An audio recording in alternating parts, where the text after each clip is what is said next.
Lucy had just returned home from a business trip when she was horrified to discover that her newly renovated villa had actually been decorated into a wedding house by someone, and was shocked to see a group of strangers eating inside her home. Even her expensive furniture was nowhere to be seen, and they had turned the whole house into a complete mess. Furious, she immediately stopped everyone's activities and ordered them to get out of her house at once. But everyone acted as if it didn't matter, because they thought this house had been bought by a relative's son, so they didn't take Lucy's words seriously. While they were arguing, 3 people came down from upstairs. It was only then that Lucy realized the people occupying her house were actually her relatives, Laura and her family. Before Lucy could even question them about why they were doing this, Laura hurriedly tried to drive her out, telling her not to cause trouble at her daughter's wedding. Little did she know, Lucy's identity was not someone Laura's family could afford to offend. It turned out that Lucy was the CEO of a publicly listed company.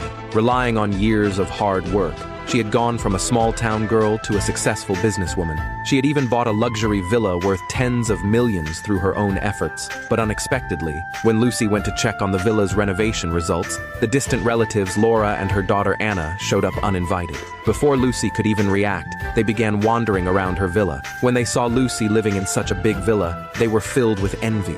Then they revealed their true purpose. It turned out that Laura's daughter Anna was about to get married. Seeing Lucy's house newly renovated, they planned to have Anna's wedding held here and stay for a few more days afterward. They said they would move out once Lucy returned from her business trip. But Lucy didn't want to lend out her freshly renovated home, so she suggested that they hold the wedding at a hotel instead. But as soon as she finished speaking, Laura became displeased. She bluntly said that having a wedding at a hotel would cost too much money. Her daughter Anna even said they weren't planning to use Lucy's house for free. After the wedding, they would compensate her with $200, but Lucy once again refused without hesitation.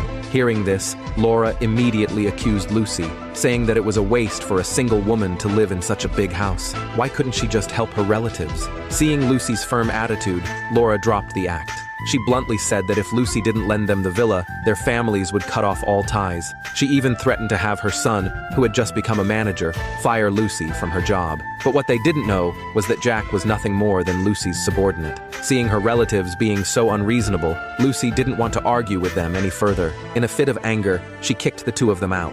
Then she called Jack on the phone and told him everything that had just happened. She even threatened Jack that if he didn't handle Laura's problem, she would fire him herself.